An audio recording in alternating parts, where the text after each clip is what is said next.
Despertar Espírita, uma reflexão sobre o sentido da vida.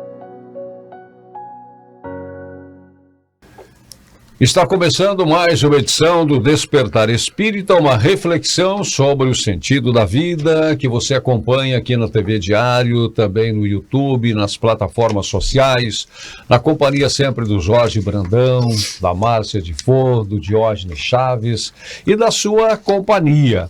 O tema de hoje é Lei de Sociedade, dentro da sequência que a gente vem trazendo, né? Nesta abordagem das leis morais, leis naturais, hoje a Lei de Sociedade.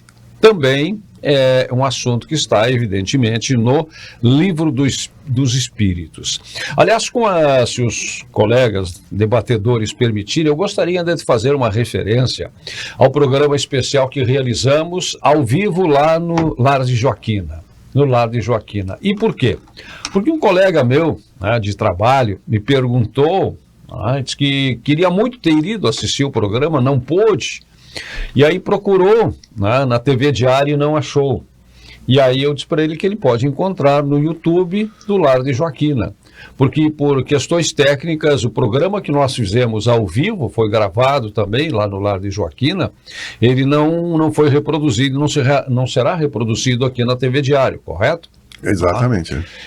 Mas está à disposição de quem quiser assistir no YouTube do Lar de Joaquina. Esse programa especial que fizemos lá, comemorativo ao primeiro ano de existência do Despertar Espírita e as suas 50 edições fechadas também naquela ocasião. Então, ainda quem quiser assistir, poderá fazê-lo através do YouTube. Lei de Sociedade está a partir da questão 766 do Livro dos Espíritos. A vida social está na natureza? Indaga o codificador. Certamente, respondem os espíritos superiores. Certamente, Deus fez o homem para viver em sociedade. Não lhe deu inutilmente a palavra e todas as outras faculdades necessárias à vida de relação. Jorge Brandão, como é que pode ser explicada esta pergunta e esta resposta? Bom, agradecendo a todos que nos prestigiam, que nos dão a honra de assistir o nosso programa. Nós estamos estudando as leis morais ou leis naturais, né? E na sequência, a hora intercalamos com algum assunto também de interesse, né? Da doutrina espírita, e hoje nós estamos então com a lei da sociedade, né? Então, o conceito filosófico, vamos dizer assim, de sociedade, porque a nossa doutrina espírita é ciência, é filosofia e é também religiosidade, eu prefiro essa palavra, né? E o conceito filosófico, que abrange todos os outros conceitos, né? A sociedade é uma união moral com fins em comum, né? Então, esse objetivo em comum faz com que a sociedade caminhe e sempre procure atender, né, a todos os seus membros, né? E não é uma união física, mas por isso é uma união moral, né? Nós podemos estar próximos, estar com os mesmos interesses, né? E o trabalho continua. Então é importante a gente entender que todos nós precisamos uns dos outros, né? Só Deus mesmo é onipotente, né? Nós não temos como fazer as coisas sozinhos, né? Tudo que nós vivemos, tudo que nós necessitamos para o nosso dia a dia, vai depender sempre também de outras pessoas. Então, conviver em sociedade também é uma arte, também é algo que nós precisamos aprimorar para que nós possamos conviver bem, né? Márcia? Lei de sociedade é uma das leis naturais, né? É uma das leis de Deus. Sim. E aí a gente reporta lá a primeira questão do estudo das leis naturais, quando vem dizer justamente que a lei natural, que é a 614, é a lei de Deus. É a única lei necessária à felicidade do homem. Ela lhe indica o que ele deve fazer ou não fazer, e ele só se torna infeliz porque dela se afasta. Então, a lei de sociedade, assim como as demais leis que Kardec vem nos possibilitar a compreensão, nos remete a também, como todas as demais leis, a essa percepção da conexão desse corpo organizado, poderíamos dizer assim, de doutrina, né? Um código para que a gente possa se aproximar mais da felicidade, né? E quando ele coloca ali que se afastando das leis de Deus, se afastando das leis naturais, nos tornamos infelizes, o prefixo in, que coloca uma oposição ali, uma negação, não invalida o que vem na sequência, ou seja, existe felicidade, e o fato de eu ser infeliz não significa que ela não exista. Ela existe, mas o fato de eu me afastar dessas leis maiores me coloca numa condição de infelicidade, né? Um distanciamento daquilo que pode me levar a um bem-estar maior, uma compreensão diferente da vida. Porque o que é felicidade, né? E a gente já tratou dessa questão aqui. Né? Eu queria falar, Jorge. Eu não ia falar, realmente, os primeiros degraus da felicidade são aqui na Terra, né? Embora a gente saiba que a felicidade plena, por nós ainda sermos tão imperfeitos, não é possível, mas ela começa na nossa vida, na nossa forma de viver, né? Diógenes, sabe que me chamou muito a atenção como todas as respostas de regra, né, da espiritualidade, mas com palavras bem assertivas. Olha só, Kardec pergunta, a vida social está na natureza? Nós estamos falando de leis morais, leis naturais. Kardec pergunta, então, a vida social está na natureza? E a resposta é positiva, certamente. Certamente. E o que mais eles dizem?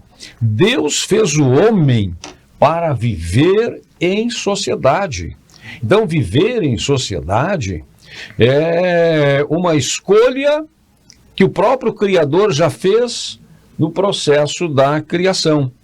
E mais, não lhe deu inutilmente, ou seja, tudo tem uma utilidade. Não lhe deu inutilmente a palavra e todas as outras faculdades necessárias à vida de relação.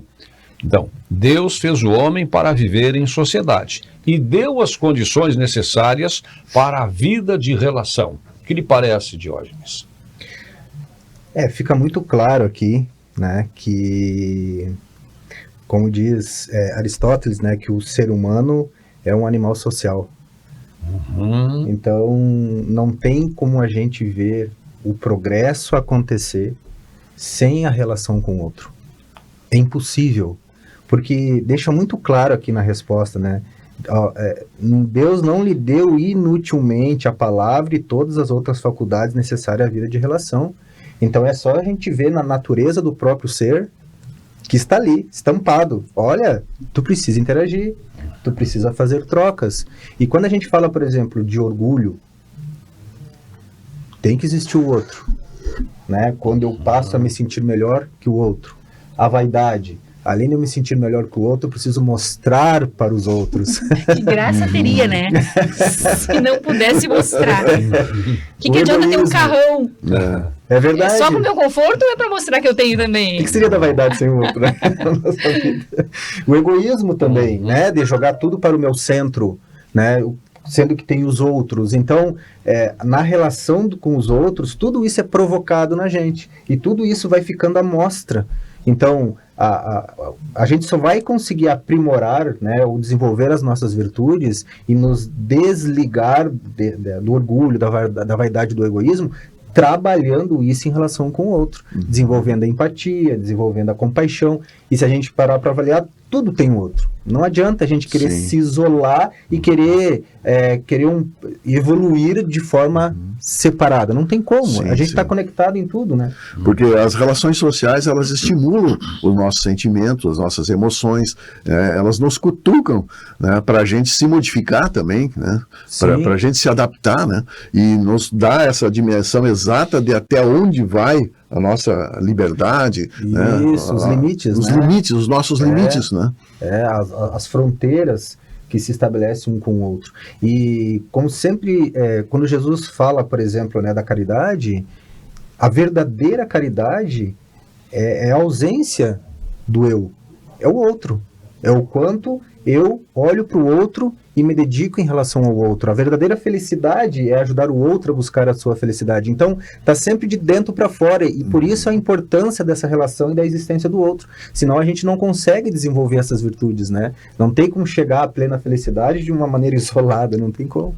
E sabe quando o Diógenes falou nessa questão do eu, né, pelo outro, não é também uma questão de anulação do eu. É isso. Não é uma questão de anulação do eu para mim compreender o outro. Ao contrário, compreender o outro valoriza o meu processo evolutivo.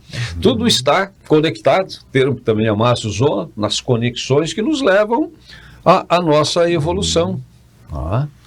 Eu acho interessante fazer uma analogia aqui com aquelas pedras, aqueles seixos, né, que tem nas sangas, né, nos pequenos riachos e mesmo nos rios, que eles vão ficando perdendo a quina, né, eles vão ficando mais arredondados, porque eles vão rolando, né? E nós, como seixos rolados, né, em cada existência, em cada encarnação, nós vamos nos aprimorando, e é na sociedade que esse processo acontece, né?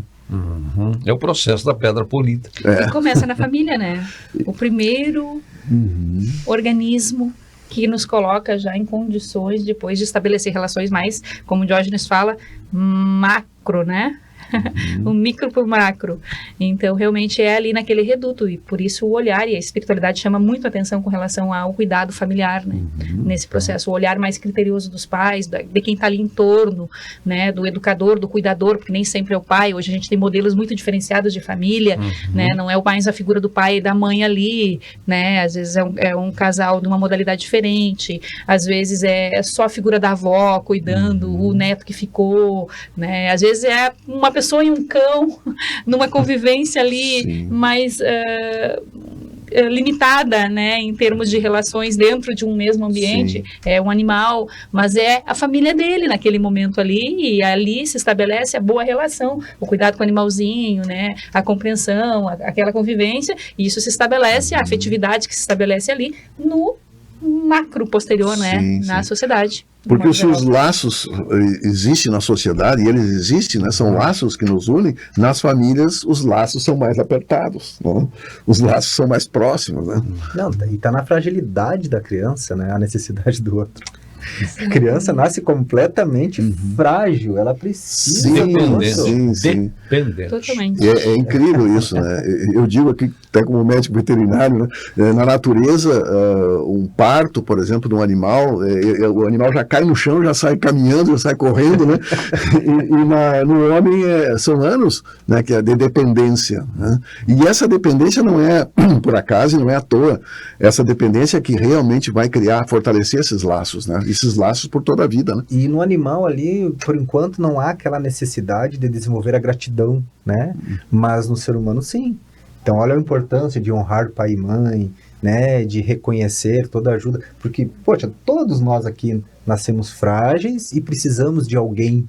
Porque a gente só está aqui porque alguém nos cuidou. Se não tivesse, então, assim, já é essa importância para trabalhar a gratidão. Né? E não achar que a gente se basta por si. Sim, importante, porque essa conscientização que a vida não nos deve nada, nós é que somos devedores, né? Porque para nós estarmos aqui, quantos nos trabalharam para nos alimentar, para nos educar. Desde o plano espiritual, né? Sim, e a programação que começou no plano espiritual, e aqui, né, na alimentação, na educação, né, tudo que nós formos fazer, nós precisamos uns dos outros, né? É verdade. E aí, na questão seguinte, ou fez uma referência aqui na abertura, à questão 766, na 767, Kardec avança exatamente nesta linha do insulamento. Ou seja, do isolamento, da solidão absoluta. Aliás, ele fala aqui em absoluto. É contrário à lei da natureza o insulamento absoluto. E a resposta também taxativa, sem dúvida, pois que por instinto os homens buscam a sociedade e todos devem concorrer para o progresso, auxiliando-se mutuamente. A lei de progresso passa pela lei da sociedade e vice-versa, né?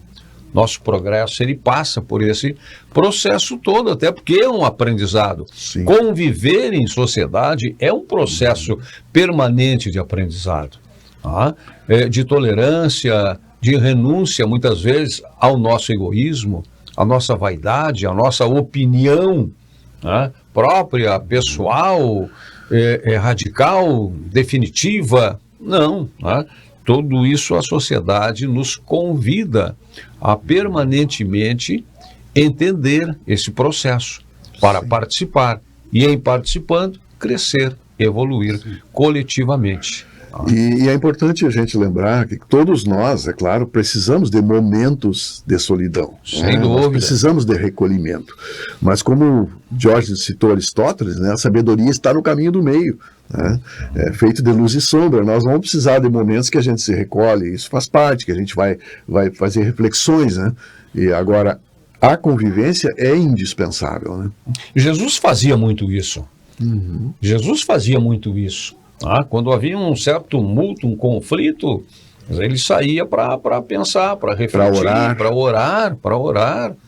40 dias e 40 noites no deserto, né, subindo montanhas, indo para a natureza, para buscar as respostas que vêm do interior e vêm também, né, do universo, vêm do Criador. Claro que esses momentos são necessários, mas isso é bem diferente da solidão, do isolamento. E por que ele fazia isso? Para acessar a interioridade, que é o objetivo da convivência em sociedade. Né? Uma das formas da gente crescer, progredir, é justamente a convivência, a relação. O mundo nos impacta e extrai de nós aquilo que precisa ser extraído. Por quê? Porque na dificuldade, às vezes, com o outro, eu vou ter que repensar. Nas dores, nos processos que acontecem ali, naquela situação, às vezes, mais complexa, há a necessidade de um movimento interior. Para que o sofrimento cesse, para que eu mude postura, para que eu consiga aquilo que eu quero, para que a relação de interesse também se estabeleça, enfim, o mundo me aciona. Então, a relação de convivência é um dos meios, mecanismos também de eu chegar a essa interiorização, às vezes mais demorada, né, no processo de percepção e como eu encaro ela. Um outro mecanismo seria a dor, e o outro mecanismo é a questão 619 do Livro dos Espíritos, né, Santo Agostinho ali, nos convidando a realmente fazer essa viagem interior, repassando os nossos momentos e chegando a uma condição de análise dos fatos, do contexto, com mais maturidade, com mais ponderação, que seria o objetivo maior, né? Para que a gente realmente atinja a finalidade de tudo isso. Qual é a finalidade da convivência? No final das contas, é crescimento interior, acessar essa interioridade de boa relação com o Pai. Assim, o processo se dá de maneira natural. A gente se adequa à lei maior, à lei natural, e se aproxima dessa felicidade que a espiritualidade nos convida a caminhar por ela, né, a partir de uma boa convivência de relações, uma harmonia com o todo universal. Mas ao mesmo tempo se destaca muitas vezes o extremo, né? Aquele que quer viver completamente isolado e aquele que necessita do outro. E aí a gente está entrando numa questão de dependência. De desequilíbrio. Não consegue se isolar. Sai do equilíbrio. Porque ele não consegue ouvir os próprios pensamentos, ele não consegue fazer essa reflexão. Então, para algumas pessoas, seguir o Concílio de Santo Agostinho é complicado. E às vezes a dor é que vai vir convidar. Sim, claro. Né? Por isso que tem outros meios. Jesus não fechou as portas ali num único caminho. Perfeito. Né? Então, assim, esse cuidado também. Às vezes a pessoa acredita assim, não, eu vou ficar isolado aqui no meu mundinho, na minha casinha, no fim do mundo aqui, porque eu não estou fazendo mal para ninguém. Eu estou curtindo a minha vida, mas também não está fazendo bem. E a gente sabe o quanto porque gente... não fazer o bem já é um mal. Já é um tipo de mal. Então, não está sendo útil, porque estão precisando de ti lá fora. As pessoas estão precisando, o outro está precisando. Não, mas eu estou aqui, voltado a mim, unicamente, porque eu estou pensando somente em mim. Então, esse isolamento, ele é um extremo, ele pode ser um extremo, mas também essa dependência do outro, de estar sempre envolvido com o outro, sempre tem que estar em conexão com o outro, porque muitas vezes é um pavor, né, de estar se conectando consigo mesmo. E essa questão de não fazer o bem, o Paulo de Tarso, né, diz, para fazer o mal, muitas vezes é só cruzar os braços. Não é comigo, omissão. Não tem nada a ver, né? É verdade. Eu até vou pular a questão 768, que também é importante para chegar nesse ponto. Ó, para conectar. Aqui, ó, a 769. Concebe-se que, como princípio geral, a vida social esteja na natureza, ou seja, é natural. É vocacional para o ser humano. Mas, uma vez que também todos os gostos estão na natureza, por que será condenável o do insulamento absoluto, desde que cause satisfação ao homem? Se é tão bom a natureza, se a natureza é tão boa, se ela tem o que eu preciso, por que eu não posso viver, então, em isolamento, em solidão? E aí, absorver da natureza o que ela tem de bom. E a resposta, da espiritualidade: satisfação egoísta. Satisfação egoísta. Também há homens que experimentam satisfação na embriaguez. Olha a comparação que faz. Sim, o exemplo.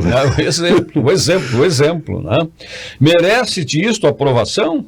Não pode agradar a Deus uma vida pela qual o homem se condena, olha só, a não ser útil a ninguém.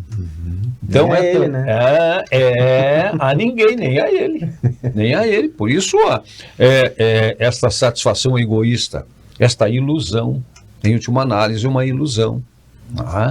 E quando vocês estavam falando aqui de Santo Agostinho, eu me lembrei muito, porque esse dia me ocorreu, nessa reflexão que Santo Agostinho sugere, que essa nossa viagem interior, me ocorreu de pensar num inventário moral que nós temos que fazer. Um inventário moral que Santo Agostinho sugeriu que se fizesse ao final de cada dia. Mas a gente faz a cada final de ano. Um projeto do próximo ano. Mas a gente não implementa. Sim, eu recebi uma pessoa uma vez que me disse que normalmente nessas datas de Natal, Ano Novo, existe muitas vezes uma certa melancolia, né? Porque é um sentimento muitas vezes de frustração, né? Onde a pessoa tinha alguns planos e projetos e acabaram que esses planos não se realizaram. Uma vez um senhor me disse: eu estou muito deprimido, essa data me deprime muito, porque eu tinha tanta coisa que eu planejei e não consegui. Aí, quando é que o senhor planejou? Não, eu planejei no início do ano. E está revendo agora? Agora eu estou revendo, mas é como disse Santo Agostinho, nós temos que rever todos os dias os nossos projetos, os nossos planos, frequentemente. De forma frequente, porque senão eles não vão acontecer sem o nosso esforço, sem a nossa participação. Né? Sem dúvida, sem dúvida. Na questão 770, estamos acompanhando o Livro dos Espíritos, no capítulo da Lei de Sociedade. Que se deve pensar dos que vivem em absoluta reclusão para fugir ao pernicioso contato do mundo? Antes eles falaram em satisfação egoísta, agora a resposta vem em dobro. Sim. Duplo egoísmo. Sim. Egoísmo. Mas não será meritório esse retraimento se tiver por fim uma expiação, impondo-se àquele que o busca uma privação penosa? Outra pergunta do codificador. E a resposta: fazer maior soma de bem do que de mal constitui a melhor expiação. Olha só. Fazer maior soma de bem do que de mal constitui a melhor expiação. Evitando o mal, aquele que por tal motivo se insula cai noutro, pois esquece a lei de amor e de caridade. Não basta apenas não fazer o mal. Nós somos convocados Preciso fazer o bem. A fazer o bem. Então, Vicente, essa questão que você comenta, justamente dessa questão, do fazer o bem, da importância de fazer o bem e não bastar fazer o bem, a gente percebe que são estágios diferentes, né? Existem 3 estágios para essa propositura, né? Inicialmente, aquele indivíduo que tem as suas dificuldades ali, seus dramas, e precisa ir para um movimento de arregaçar as mangas realmente para fazer conexão com a espiritualidade através do trabalho no bem, na atitude no bem. Mas a gente percebe uma chamada de atenção da espiritualidade ali na obra O Problema do Ser, do Destino e da Dor, que vem dizer que a situação é um pouquinho mais complexa que isso, que já não é apenas a atitude e o movimento que o indivíduo precisa fazer, mas ele precisa também possibilitar ali uma conexão entre sentimento, entre vontade, nesse processo de agir. E no Problema do Ser, do Destino e da Dor, a espiritualidade vem chamar a atenção justamente para isso, né? Que quando o bem, a atitude que se faz ali, ela não está conectada com esse sentimento, movimento, com esse elan do pensamento, do movimento da vontade, é um mal travestido de bem. Então, aparentemente, é muito bacana o que está sendo feito ali. E realmente, para almas que não conseguem fazer um movimento de ação, é fantástico esse primeiro contato, esse primeiro movimento que a espiritualidade convida a gente a fazer, para que a gente conecte com outras forças, outros valores, outras percepções. Que o psicólogo, o terapeuta nos orienta a fazer o movimento do trabalho, da ação, né, desconectando daquelas ideias pré-concebidas, aqueles processos repetitivos que se tem, e a gente indo por um trabalho diferenciado. Aquele convite familiar, vamos fazer alguma coisa, vamos se envolver com uma causa, vamos fazer alguma coisa no bem, né, para que a gente consiga acessar. Mas o objetivo maior, a gente percebe que a espiritualidade nos traz ali uma percepção mais ampliada em todas as obras, em todo aquele chamamento de atenção, é justamente colocarmos coração, alma, sentimento nesse processo todo, para que realmente possa haver um crescimento ali.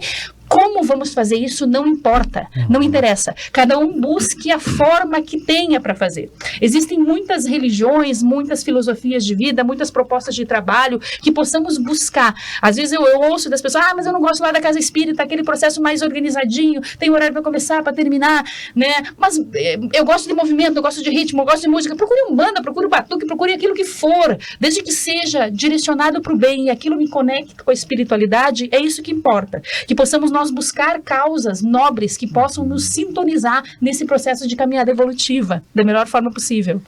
Nessa questão, Márcia, das pessoas falarem realmente que às vezes não consegue fechar com o horário da casa espírita, porque a casa espírita tem horários bem determinados, bem certinhos, né? Eu tenho encontrado pessoas que me dizem que gostam do nosso programa porque elas fazem o seu próprio horário, assistem no YouTube o Despertar Espírita naquele horário que mais se relaciona com o espaço delas, né? Uhum. Muito bem, muito ainda para dizer. Nós vamos fazer um intervalo, voltaremos em seguida tratando de lei de sociedade, que é o nosso tema de hoje. O Despertar Espírita, uma reflexão sobre o sentido da vida. Já volta. Despertar Espírita, uma reflexão sobre o sentido da vida.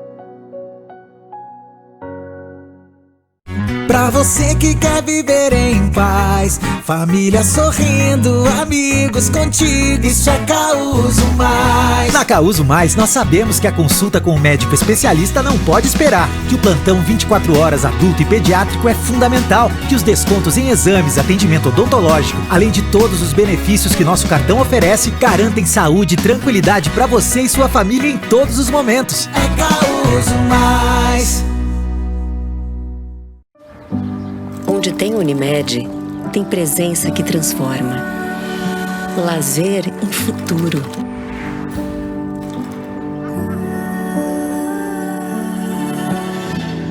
Saúde em rotina.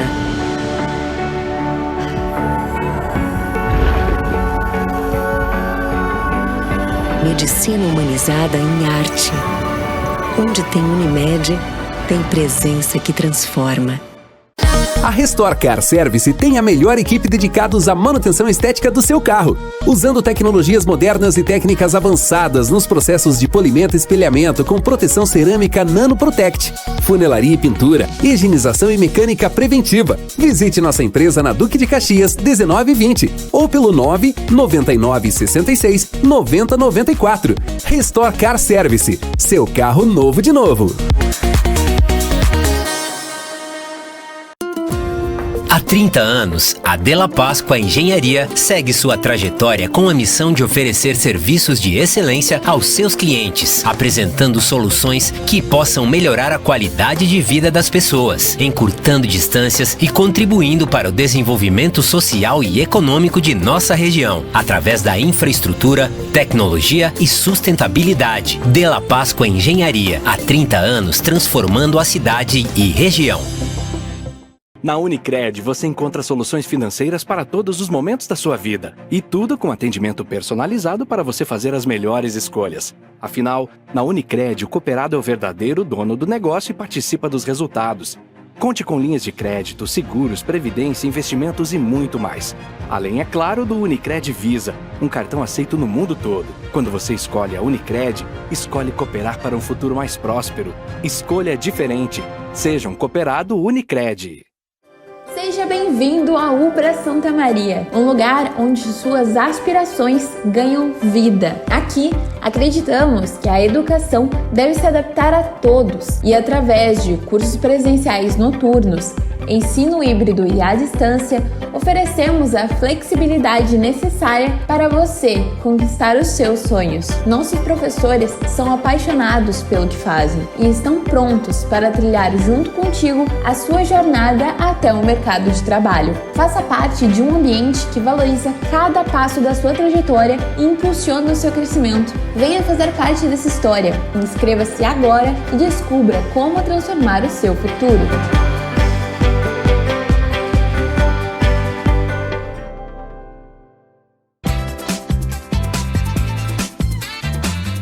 Começando a pensar na sua vida financeira, o primeiro passo para colocá-la em ordem é abrindo a sua conta. Para ajudar no controle da sua vida financeira, ter uma conta é essencial. Com ela, você passa a ter acesso a produtos e serviços que te ajudam a alcançar os seus objetivos. Ao abrir sua conta no Sicredi, você passa a ser um associado. Aqui, você é mais do que um cliente, também participa das decisões e resultados financeiros, além de contar com relacionamento próximo e soluções financeiras pensadas para suas necessidades. Sicredi não é só dinheiro, é ter com quem contar. Abra sua conta. Não é só dinheiro, é ter com quem contar. Despertar Espírita, uma reflexão sobre o sentido da vida. Estamos de volta com o programa Despertar Espírita, uma reflexão sobre o sentido da vida, e hoje estamos falando sobre lei de sociedade. Lei de sociedade. E a Márcia terminou a sua fala no bloco anterior com o acréscimo do Jorge Brandão, e de certa forma falando mais uma vez sobre conexão. Conexão com o bem. E as várias formas de buscar a conexão com o bem.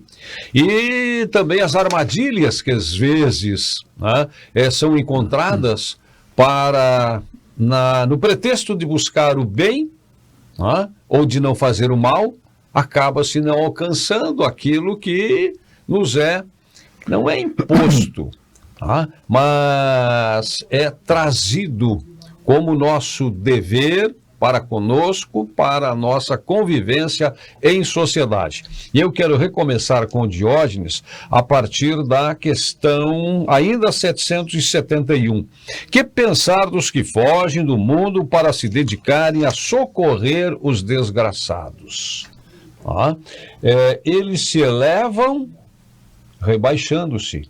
Tem o duplo mérito de se colocarem acima dos gozos materiais e de fazerem o bem pelo cumprimento da lei do trabalho. E dos que buscam no retiro a tranquilidade que certos trabalhos reclamam. Isso não é um retraimento absoluto do egoísta. Tais homens não se insulam da sociedade, porquanto para ela trabalham. Como é que dá para compreender este insulamento na prática do bem, ou na intenção de fazer o bem? É sempre importante a gente entender que tudo se resume na intenção, né? Qual é a minha intenção diante desse comportamento? Porque a gente nunca vai fugir, se enganar da nossa própria consciência. Então, eu sempre digo, né, que a espiritualidade traz muito isso, que nós somos o nosso melhor ou pior advogado de defesa, né? Porque a nossa consciência está ali, para não nos enganar. Então, tudo que a gente for fazer, se a gente está bem intencionado, a gente não está querendo prejudicar ninguém, a gente não está querendo fazer mal a ninguém, não tem um ato profundo de egoísmo, a gente vai estar sempre bem amparado, bem assistido e tranquilo de consciência. Então, se eu vou fazer um retiro, se eu vou me isolar, mas nesse isolamento tem um propósito, tem um trabalho no bem, né, como fala ali, auxiliar os desgraçados. Tem pessoas que realmente largam a vida delas aqui, uma vida social mais requintada, luxuosa, e vai lá para os fundos, lá de um país que, né, tem uma comunidade lá que está precisando muito de auxílio, de ajuda, e ela vai lá, ela larga tudo para ir lá auxiliar, né? Se tem por trás disso realmente uma busca pelo bem, isso é magnífico, né? Ela vai ser muito bem recompensada com isso.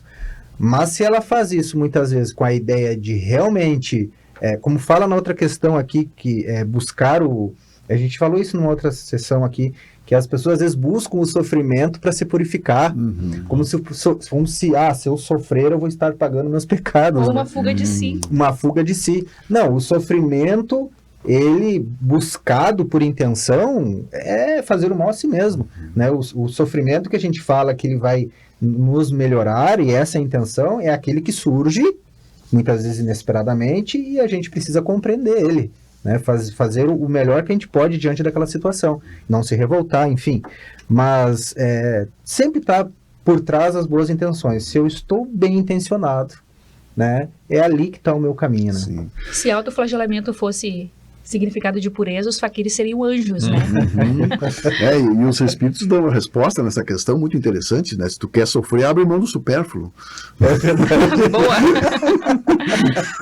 Um sofrimento que vale a pena. É verdade. Doa teu ar-condicionado, doa tua televisão.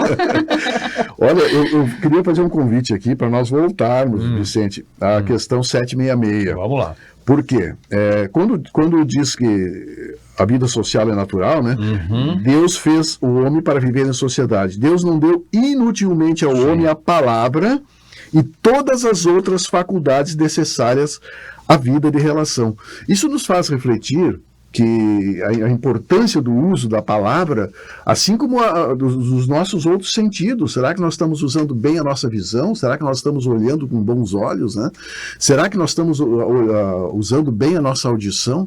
Será que nós estamos tendo tempo para ouvir o outro? Né? Será que nós estamos usando bem os nossos sentidos numa sociedade que hoje corre, muitas vezes anda em círculos? Né?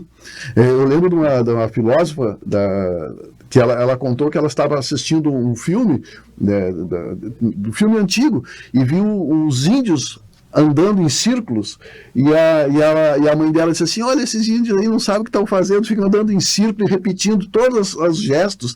E ela disse assim: mãe, eles sabem, porque pior somos nós que andamos em círculo e não sabemos para onde vamos, porque eles estão fazendo a dança da chuva. Eles estão chamando a chuva, eles têm um propósito.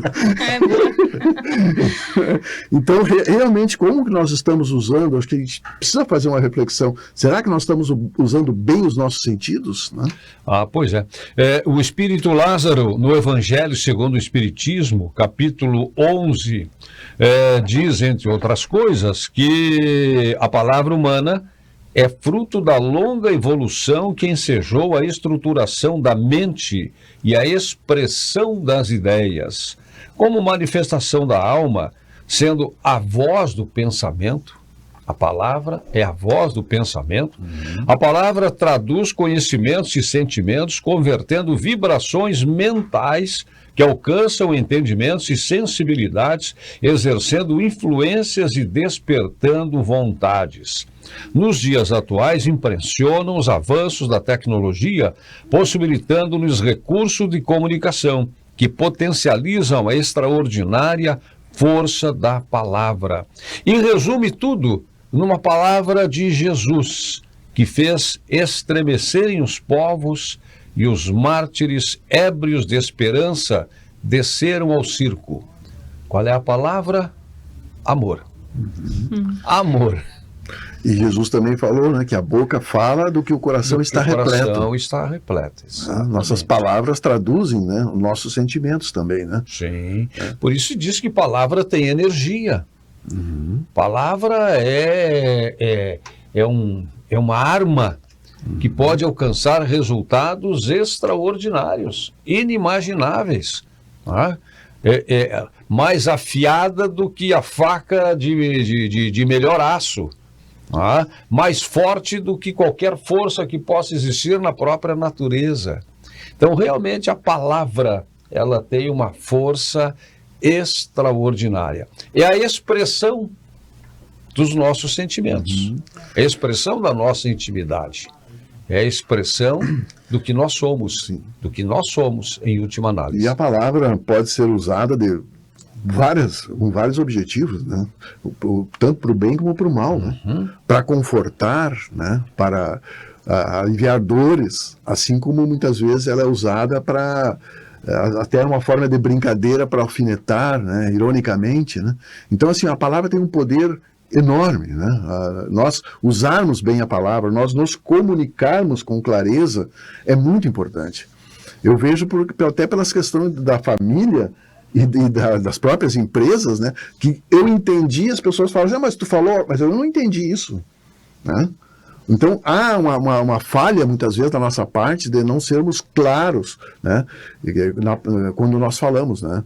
Que, como disse Jesus, né? Que seu sim seja sim, não seja não. Né? Objetividade, clareza. A comunicação escrita no WhatsApp gera tanta polêmica. Porque não tem ali a tua vibração, a tua emoção, o teu tom. Não, mas eu não quis dizer exatamente isso. Mas tu escrevendo aquilo, realmente é. A tonalidade que tu dá para a palavra tem uma força, né? Sim, sem dúvida. Por isso, aqui depois tem a questão 775, que seria para a sociedade o resultado do relaxamento dos laços de família, né? Uma recrudência do egoísmo. Como é importante a família no processo da linguagem, porque há a intimidade. E ali se permite todo tipo de linguagem. Por exemplo, quando tem um livro, eu não li, mas me contaram o livro, tá? Que são as várias linguagens do amor, que diz que a pessoa ela tem várias formas dela comunicar os sentimentos dela, né? Não necessariamente pela palavra, mas às vezes por um gesto, por um comportamento, por um olhar. E tem um pensamento de Lao Tse que ele diz assim, ó, não há segredos da alma que o comportamento não revele. É boa essa aí, é verdade. Porque se ele bem observado, a pessoa está contando muita coisa. Então, por exemplo, tem casais que, vamos pensar assim, a mulher ela gosta muito de ouvir o eu te amo, né? Ela, tu não diz eu te amo para mim, né? Eu fico te dizendo e tu não fala. E daí o cara fica ali meio assim, mas vai todo o histórico de vida dele, ninguém falava nada isso para ninguém, né? E ele meio fechado, não consegue falar. E às vezes a mulher ela vai se entristecendo com aquilo, porque na família dela sempre um outro falou pro outro, eu te amo, é uma coisa mais tranquila. E ali no casal não está acontecendo, e ela está pedindo isso e não tem. Só que o homem ali, ele tem uma outra forma de mostrar o eu te amo. Né? O exemplo que eu gosto muito de dar é que ela está lá no serviço, cai o mundo, um temporal, e ele sai mais cedo do trabalho e manda um WhatsApp para ela, estou aqui te esperando aqui embaixo. Né? Vem me buscar, vamos. O expediente dele é bem depois. Aí depois diz, que eu pedi para sair mais cedo porque eu vi que tu não tinha levado guarda-chuva, eu vim trazer um guarda-chuva para ti, né? Até te levar o carro. É um gesto. É um eu te amo bem declarado. Eu te amo vivo. Né? Então olha como é interessante esse processo da intimidade. E também a forma da gente se expressar. Por exemplo, se eu disser para Márcia, eu não concordo contigo, talvez a Márcia possa pensar, não concorda comigo, tudo bem, mas se eu disser assim, Márcia, eu tô tendo uma outra forma de ver o que tu falou. É diferente. Aí tu pode dizer assim, o que tu falou, o que tu viu, né? Abre-se um diálogo, né? Porque muitas vezes o que acontece não são diálogos, são debates. E num debate, um quer impor a sua verdade para o outro. Claro. E no diálogo há uma escuta, uma reciprocidade, né? E isso que está faltando muito na nossa sociedade, né? Para a consciência despertada para a realidade espiritual, cada palavra faz parte ainda do texto que eu fui buscar para a gente discutir um pouco a importância da palavra, o efeito da palavra, a força da palavra.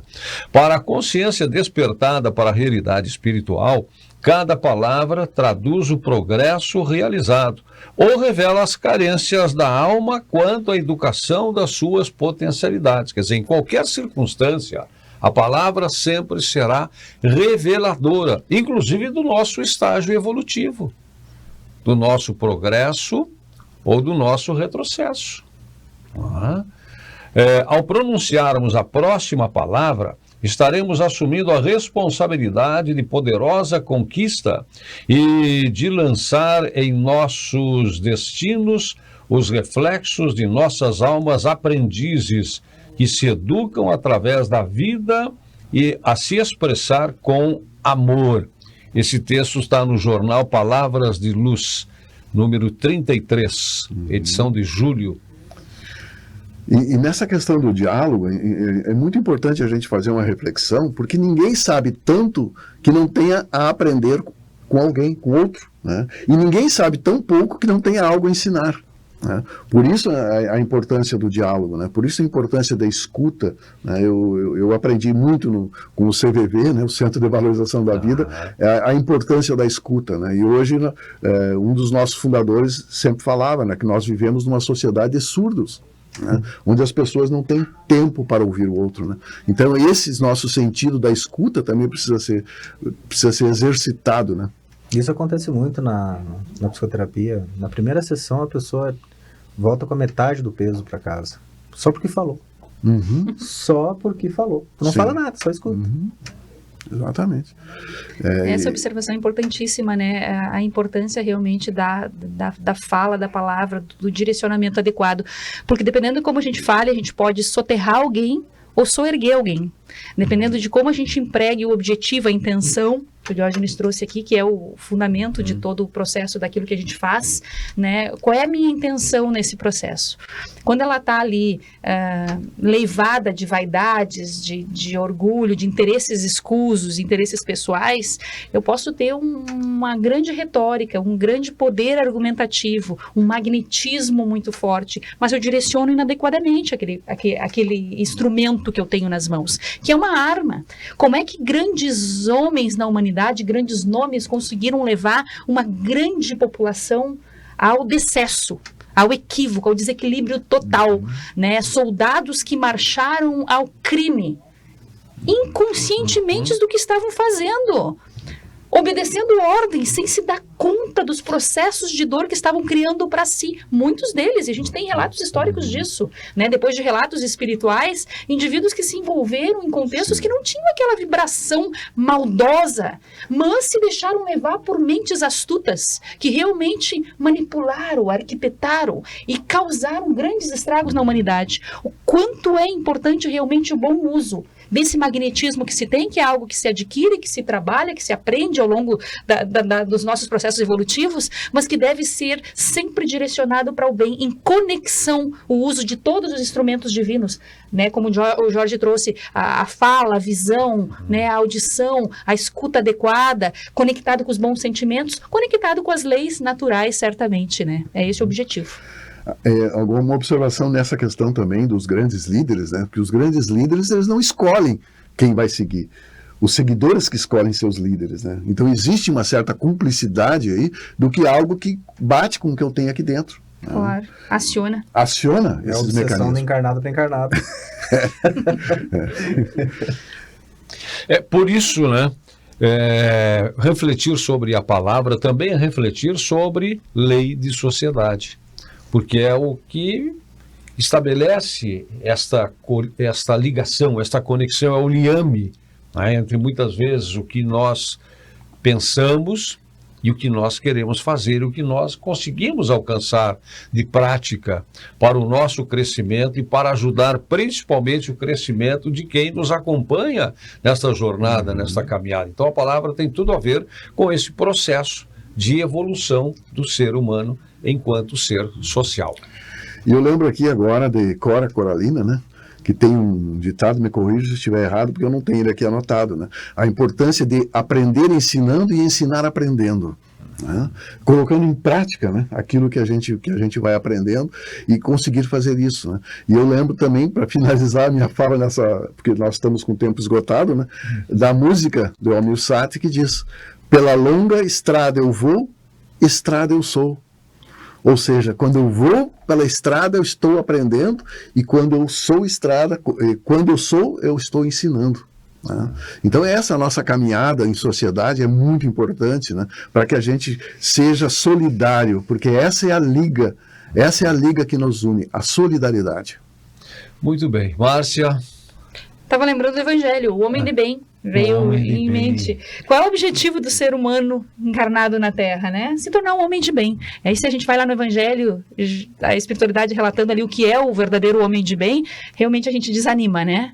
Porque estamos longe ainda daquele processo. Porém, a espiritualidade vem consoladoramente nos possibilitar um caminhar de maneira mais tranquila para atingir esse nível. E aí depois eles fecham a questão ali dizendo que o espiritismo, bem compreendido, mas sobretudo bem vivido, a vivência daquilo que os postulados espíritas nos possibilitam. E não é religiosidade, religião especificamente. Não é um corpo de filosofia.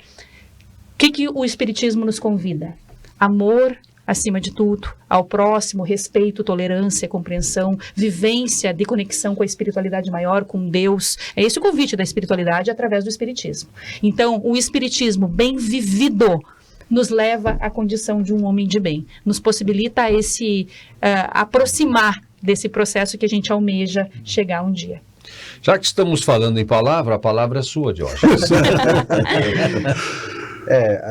Parte de nós sempre vai estar na conexão com o outro. Sempre. Parte de nós está no outro. Se nós tratarmos bem o outro, se nós cuidarmos do outro, se nós nos relacionarmos bem com o outro, nós estamos nos cuidando 100%. Né? Porque eu tenho a minha obrigação 50% comigo, 50% com o outro, cuidei do outro, me relacionei bem, eu estou pleno comigo também. Então que a gente possa também ter essa percepção, né, desse compromisso que nós temos também com o outro e não só com a gente. Muito bem. A Márcia falou em homem de bem, né? Que isso me remete ao capítulo também do Evangelho, Sedes Perfeitos, em que Jesus nos alerta para isso. Sedes perfeitos. E que não soa como uma cobrança, mas como uma palavra de esperança. Sedes perfeitos como perfeito é vosso Pai que está nos céus. E depois ele diz, sois deuses, e mais adiante, sedes perfeitos, porque vocês poderão fazer tanto quanto eu fiz e até mais do que eu. Qual é o instrumento? É a convivência em sociedade. É o bom uso da palavra. É o bom uso, né, das nossas faculdades. É o bom uso das virtudes com as quais Deus nos criou. E se conhece o verdadeiro espírita ou o verdadeiro cristão, não é pela perfeição, mas pelo esforço que faz para vencer as suas más tendências. E nós fizemos hoje aqui um novo esforço, né, de despertar a todos e a nós mesmos, né? Sempre é assim, também a nós mesmos para os ensinamentos que a doutrina nos oportuniza. Mas o Diógenes ameaçou uma fala e eu intervi. Nessa passagem de Jesus, mostra que Jesus tem muito mais fé na humanidade do que a humanidade nele, né?